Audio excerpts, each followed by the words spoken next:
आज के इस वीडियो में हम क्लास 8 का जो हमारा चैप्टर है प्रोडक्शन इन एनिमल, इसके एनसीईआरटी के क्वेश्चन आंसर देखने वाले हैं। तो चलिए बिना किसी देरी के करना शुरू करते हैं। सबसे पहले क्वेश्चन में हमारे को दे रखा है व्हाट इज रिप्रोडक्शन। रिप्रोडक्शन किसे कहते हैं? रिप्रोडक्शन किसे कहते हैं हमसे ये पूछा गया है, जिसको हिंदी में आप प्रजनन बोलते हैं। तो इसका आंसर हो जाएगा हमारा रिप्रोडक्शन एक बायोलॉजिकल प्रोसेस है by which living organism produce new individual of their own kind. एक बायोलॉजिकल प्रोसेस है जिसके माध्यम से जितने भी जीव जंतु होते हैं ना, लिविंग ऑर्गेनिज्म होते हैं, वो अपने ही प्रकार के न्यू इंडिविजुअल को जन्म देते हैं और it helps in continuation of species. इसके माध्यम से ही प्रजातियां जो हैं वो निरंतर आगे बढ़ते जा रही है या फिर कंटिन्यूटी में है। अगर रिप्रोडक्शन नहीं होगा तो कंट्रीब्यूशन रुक जाएगा हमारा। वैसे सेकंड क्वेश्चन हमारे पास है। सेकंड क्वेश्चन हमारे को दे रखा है what are the two main types of reproduction. Question number 2 में आपसे पूछा गया है दो कौन से मेन टाइप ऑफ रिप्रोडक्शन होते हैं। तो इसका आंसर हमारा हो जाएगा, एक होता है मेरा सेक्सुअल रिप्रोडक्शन, दूसरा होता है मेरा सेक्सुअल रिप्रोडक्शन। तीसरे क्वेश्चन की ओर बढ़ता हूं मैं। तीसरे क्वेश्चन में हमारे को पूछा गया है व्हाट इज तीसरे क्वेश्चन में पूछा गया what is sexual reproduction. Sexual reproduction किसे कहते हैं? तो सेक्सुअल रिप्रोडक्शन का आंसर हो जाएगा हमारा sexual reproduction involves two parent. Sexual reproduction एक ऐसा प्रकार का रिप्रोडक्शन है इसके अंदर दोनों पेरेंट्स आपको जरूरत है, दोनों पेरेंट्स की आपको नीड है। One male and one female, एक मेल पेरेंट आएगा, दूसरा फीमेल पेरेंट भी आएगा।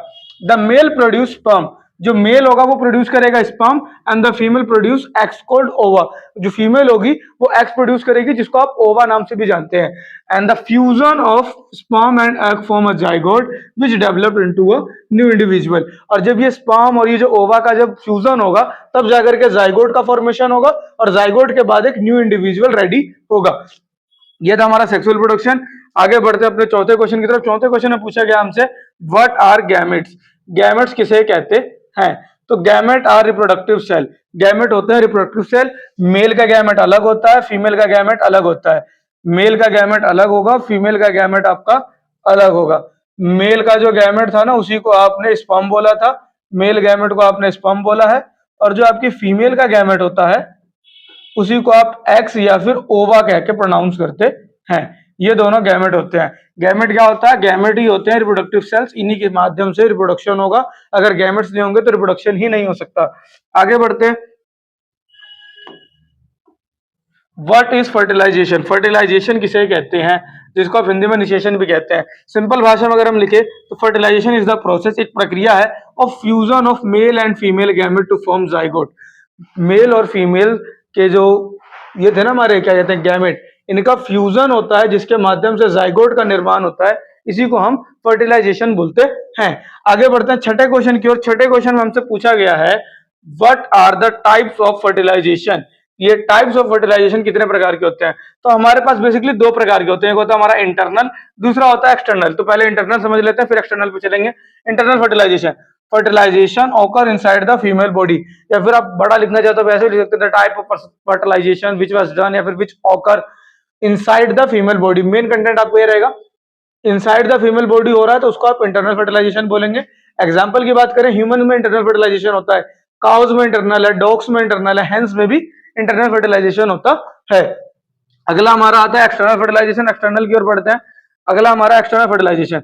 एक्सटर्नल फर्टिलाइजेशन एक ऐसा प्रकार का फर्टिलाइजेशन होता है जिसके अंदर outside the female body, female body के आउटसाइड होता है, यूजुअली इन वाटर। जितने भी आपके एक्वाटिक होते हैं ना, जितने भी आपके जलीय जीव होते हैं, मोस्टली उन सभी में आपके एक्सटर्नल फर्टिलाइजेशन देखने को मिलता है आउटसाइड द फीमेल बॉडी, और मोस्टली वाटर में होता है ये। एग्जाम्पल के लिए फिश, फ्रॉग, स्टारफिश, इन सभी में आपका एक्सटर्नल फर्टिलाइजेशन होता है, बाहरी निषेचन होता है।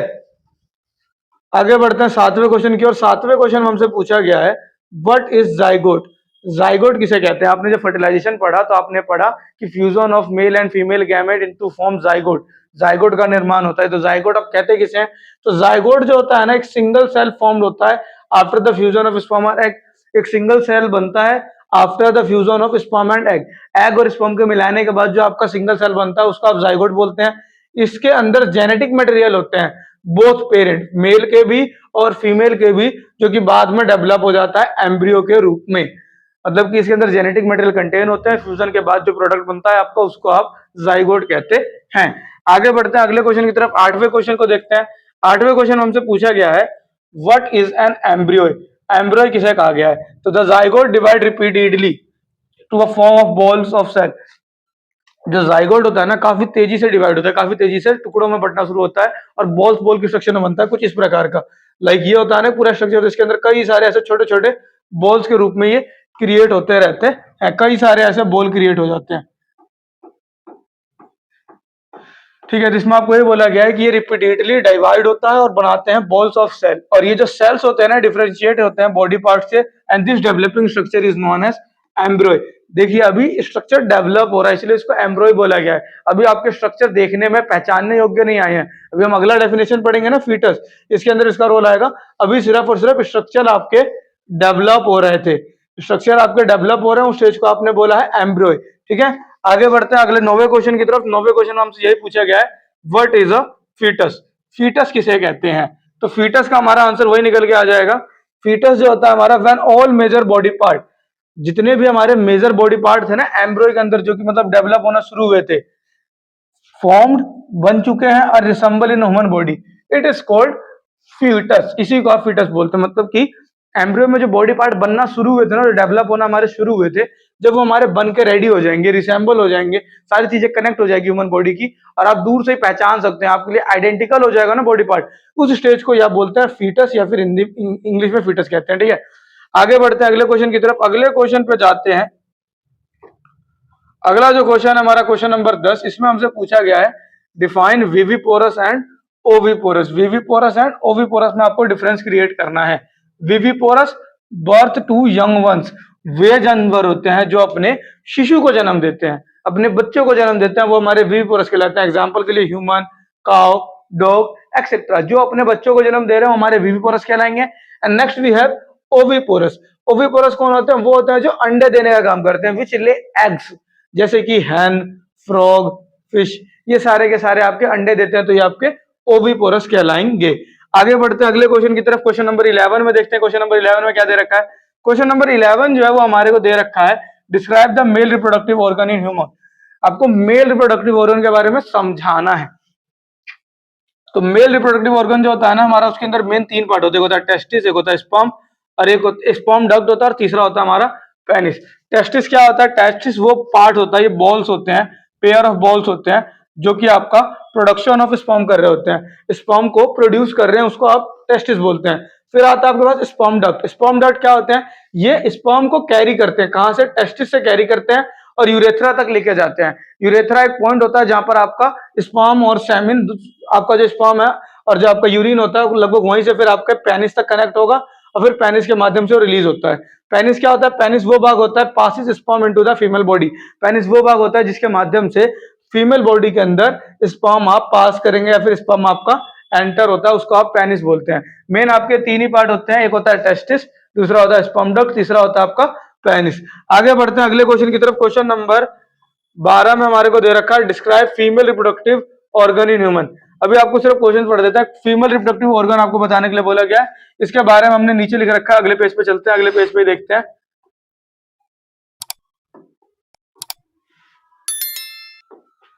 तो फीमेल रिप्रोडक्टिव ऑर्गन की अगर आप बात कर रहे हैं तो फीमेल रिप्रोडक्टिव ऑर्गन के अंदर भी 3 पार्ट होते हैं, एक होता है ओवरीज, दूसरा होता है ओविडक्ट, तीसरा होता है यूटेरस।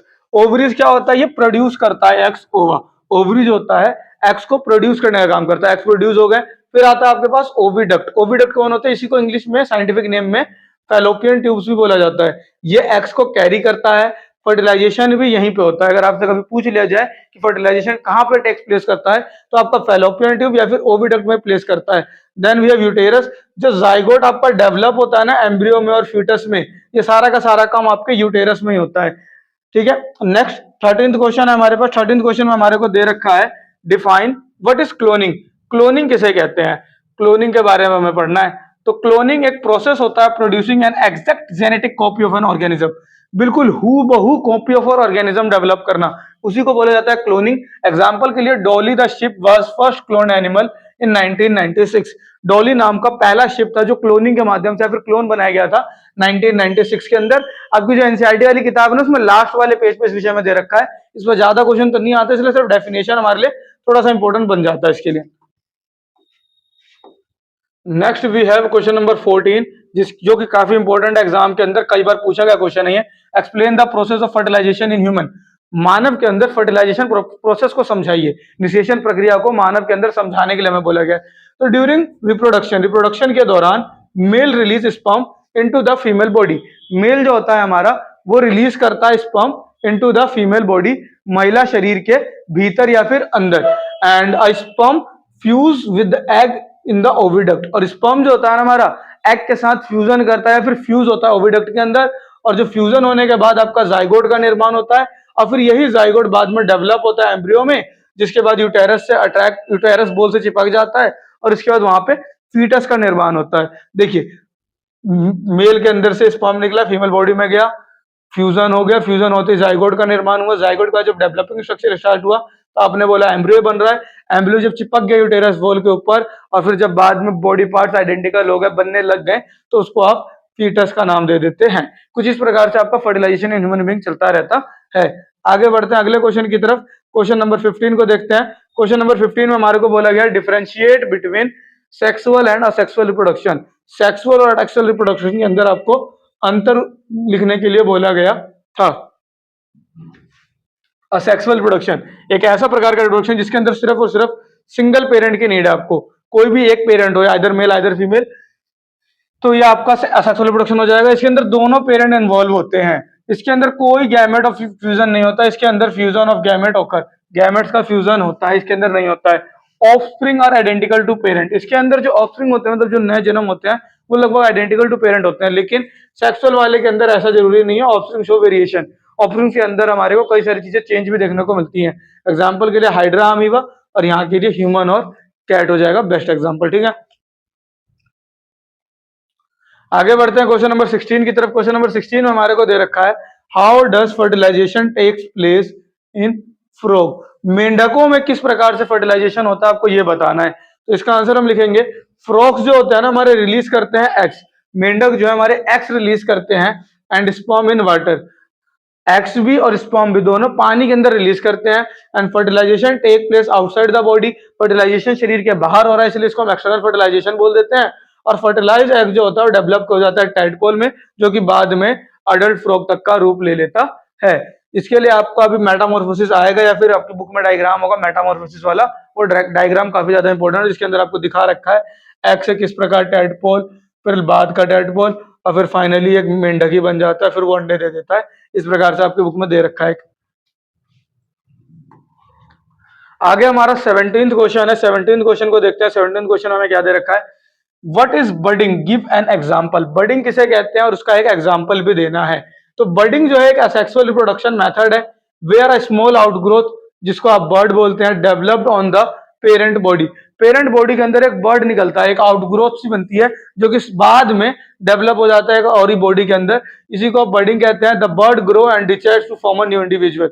लाइक ये एक बॉडी है ना, तो इसके अंदर से आपका एक बर्ड निकला, कुछ समय के बाद ये बर्ड थोड़ा सा बड़ा हो जाता है, और कुछ समय के बाद फाइनली दो पार्ट में डिवाइड हो जाता है। एक जो बर्ड होता है वो खुद इंडिविजुअल बन जाता है, और दूसरा वाला अलग हो जाता है। एग्जाम्पल के लिए आपका हाइड्रा और ईस्ट हो जाएगा इसका बेस्ट एग्जाम्पल। ठीक है, आगे बढ़ते हैं अगले क्वेश्चन की तरफ।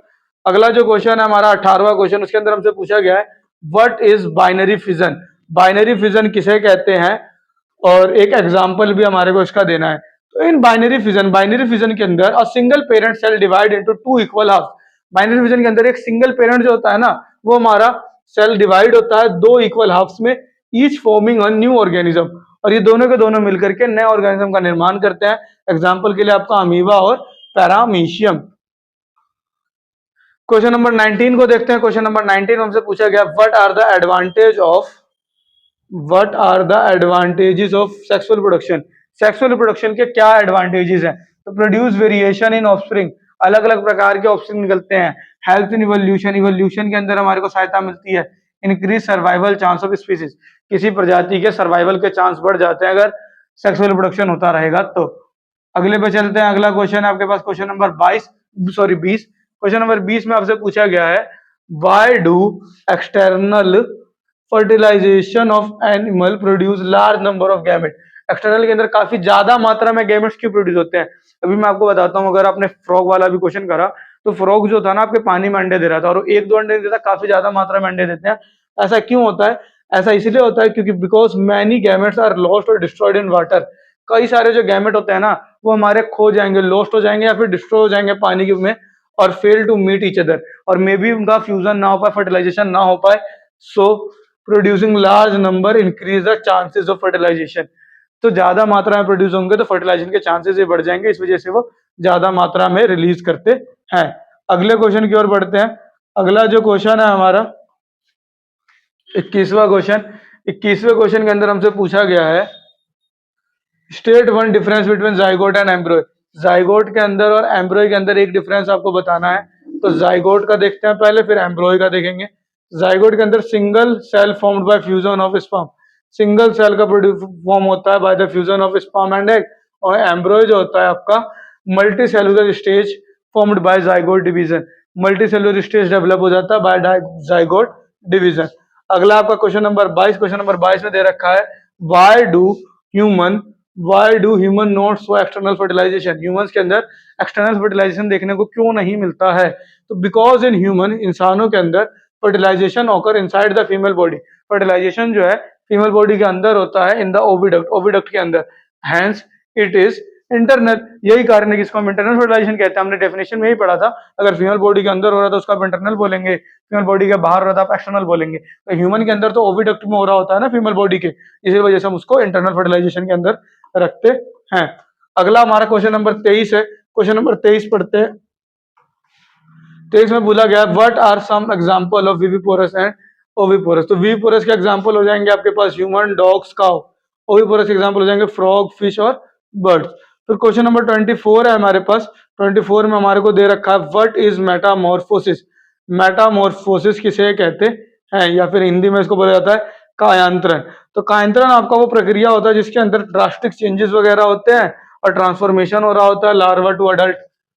देखिए, metamorphosis is the process, metamorphosis एक प्रोसेस होता है transformation of larva to adult through major body changes. एक प्रोसेस होता है जिसके अंदर लार्वा से अडल्ट तक का बनने का पूरा चेंज होता है, इसी को हम मेटामॉर्फोसिस कहते हैं। एग्जांपल के लिए फ्रॉग के अंदर अगर आप देखें तो टैडपोल से अडल्ट फ्रॉग तक बनता है। वहीं तितली की अगर आप बात करें तो कैटरपिलर से एक बटरफ्लाई तक रेडी होता है। क्वेश्चन नंबर 25 देखते हैं। क्वेश्चन नंबर 25 में दे रखा है आपको name one organism that can reproduce by both sexual and asexual methods. एक ऐसे ऑर्गेनिज्म का नाम बताइए जो दोनों मेथड से रिप्रोड्यूस करता हो, सेक्सुअल से भी और असेक्सुअल से भी। तो हाइड्रा जो होता है ना आपका रिप्रोड्यूस दोनों तरीके से कर देता है, बर्डिंग के माध्यम से भी और सेक्सुअली भी रिप्रोडक्शन करता है। ये थे आपके क्लास 8 के चैप्टर के क्वेश्चन आंसर। उम्मीद करता हूं आपको इस क्वेश्चन आंसर्स में कोई भी डाउट नहीं होगा।